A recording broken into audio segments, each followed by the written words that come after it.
మీ మోకాల నొప్పులకు ఎటువంటి సర్జరీ లేకుండా ఎపియాన్ పెయిన్ క్లినిక్ అందిస్తున్న అత్యాధునిక చికిత్స. దానిమ్మ, యాపిల్, సీజనల్ ఫ్రూట్స్, సీతాఫలాలు దొరికినప్పుడు సీతాఫలాలు, కమలాఫలాలు దొరికినప్పుడు కమలాఫలాలు, నారింజకాయలు దొరికినప్పుడు నారింజకాయలు, మామిడికాయలు దొరికినప్పుడు మామిడికాయలు. సీజనల్ ఫ్రూట్ కూడా తింటా. ఒక సీజనల్ ఫ్రూట్, తర్వాత నట్స్, పప్పు, డ్రై ఫ్రూట్స్. అంతేనా? మీ దోశలు ఇడ్లీలు ఉండవు? ఒక గ్లాసు రాగి దావ తాగుతాం. అంతేకాని దోశలు ఇడ్లీలు అలాంటివి ఉండవు. ఫ్రూట్స్, డ్రై ఫ్రూట్స్, నట్స్, రాగి జావా బ్రేక్ఫాస్ట్. లంచ్ ఎన్ని గంటలకు చేస్తారు? లంచ్ మామూలుగా 2 అండి. లంచ్ ఎలా ఉంటుంది మీది? లంచ్ ఓన్లీ వెజిటేరియన్, అంటే ఓన్లీ కాదు, నాన్ వెజిటేరియన్. సండే డెఫినెట్గా నాన్ వెజిటేరియన్ తింటామండి. మధ్య మధ్యలో ఒకసారి అరసారి ఏదైనా పార్టీ వెళ్ళాలని అక్కడ తింటూ ఉంటాం. బట్ రోజు ఫస్ట్ నేను కలుపుకునే మొదటి ముద్ద పప్పుకూరే ఉంటుంది. పప్పు, ఆకుకూర మొదటి నుంచి అంతే. మొదటి నుంచి అది కంపల్సరీగా మా ఇంట్లో పప్పుకూర, ఆకుకూరతో పప్పుకూర అనేది కంపల్సరీ. అది అయిన తర్వాత మామూలు కూర ఏదైనా ఉంటే అది తింటాను. అది అయిన తర్వాత నాన్ వెజ్ ఆఖరిలో తింటాను. నాన్ వెజ్ తగ్గించడం మొదలుపెట్టి ఎంతకాలం అయింది? అంటే ఎప్పుడు కూడా తక్కువేనండి, ఎక్కువ తినేవాడిని కాదు. మీ అమ్మగారు వాళ్ళు కూడా కొద్దిగా పూజలు అవి చేసాం. మా అమ్మగారు వాళ్ళు అసలు తినరు. మా అమ్మగారు తినరు, మా అక్కగారు తినరు, మా చెల్లెలు తినదు, మా అమ్మాయి తినదు. నాన్నగారికి విపరీతమైన ఇష్టం, ఆయన రోజు పెట్టాలి. ఇప్పుడు మా డాక్టర్ తినదు. వాళ్ళకి 2 పిల్లలు, అబ్బాయి అమ్మాయి, వాళ్ళు తినరు. మేము శుద్ధ బ్రాహ్మణం ఒక విధంగా చెప్పాలి. కమ్మ బ్రాహ్మణ. మన తిప్పనేని రామస్వామి చౌదరి గారు చెప్పాలంటే ఆయన భాషలో కమ్మ బ్రాహ్మణులు. సో మీరు వెజిటేరియన్ ఎక్కువే తింటారు, నాన్ వెజ్ కంపారిటివ్. వెజిటేరియన్ ఎక్కువ. కంపారిటివ్. నైట్ టైం మాత్రం ఓన్లీ టిఫిన్. దోశ అయితే ఒక దోశ. ఆఫ్టర్ భోజనం లంచ్ తర్వాత ఏమైనా రెస్ట్ తీసుకుంటారా? మధ్యాహ్నం ఏమన్నా రెస్ట్ అంటే పడుకోనండి. పడుకొని ఏదో పేపర్లు చదువుకుంటాం. రిలాక్స్ అవ్వరా? మంచి పనుకోవటం, నిద్రపోవటం ఉండదు. పగలపూట నిద్రపోరు మీరు? పడుకో. ఈవినింగ్ ఎన్ని గంటలకు ఉంటుంది సార్ పెట్టినారు? Evening 8 o'clock night. అది కూడా రైస్ అది ఉండదు.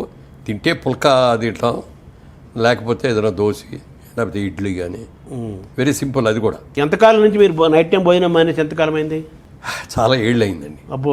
నాకు పెళ్ళి తర్వాత సంసారం పెట్టేటప్పుడు ఇన్సూరెన్స్ చేయించుకున్నాం. ఇన్సూరెన్స్ చేయించుకుంటే మంచిగా రేపు పొద్దున మనం ఎట్లా ఉంటాం, తిరుగుతూ ఉంటాం. ఒక ఇన్సూరెన్స్ ఉంటే ఒక ఇది ఉంటుంది ఫ్యామిలీకి అని ఇన్సూరెన్స్ చేయించాను.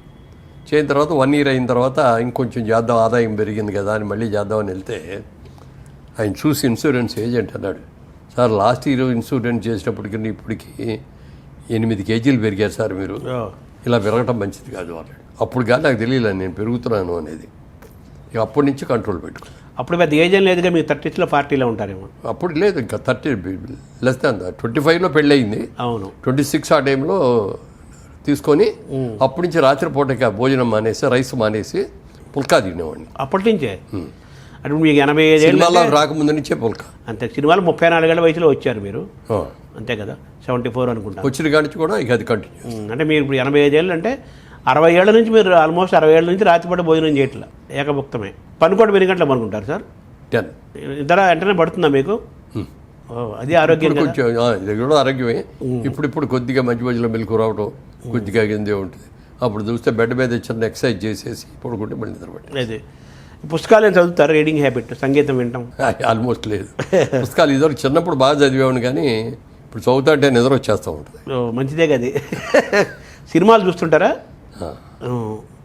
సార్? తర్వాత సినిమా ఇండస్ట్రీలో ఉన్నా కాబట్టి సినిమాలు చూడాలి. కొత్త సినిమాలు చూస్తున్నారా? లేటెస్ట్ సినిమాలు కూడా చూస్తారా? లేటెస్ట్ కూడా చూస్తాను. కొన్ని ఏమో థియేటర్కి వెళ్ళి చూస్తున్నాను, కొన్ని ఏమో ఎట్లా ఓటీటీలో రావటం లేదు, తర్వాత వస్తాయి కదా.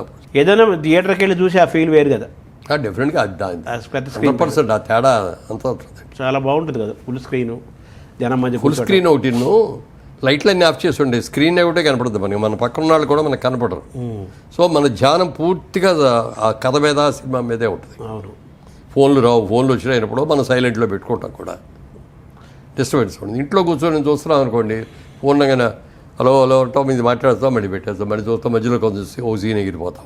సరే, మీరు ఇన్ని చేస్తూ బిజినెస్ చేశారు, రియల్ ఎస్టేట్లో చాలా సక్సెస్, విల్లాస్ కట్టారు, అపార్ట్మెంట్స్ కట్టారు, చాలా చేశారు. తర్వాత మీ ఊర్లో మీ చాటపర్రులో మళ్ళీ పాత ఇల్లుని కూడా రెనోవేట్ చేసి మళ్ళీ అద్భుతంగా దాన్ని చేశారు. అది మా తాతగారి కట్టిన ఇల్లు అండి.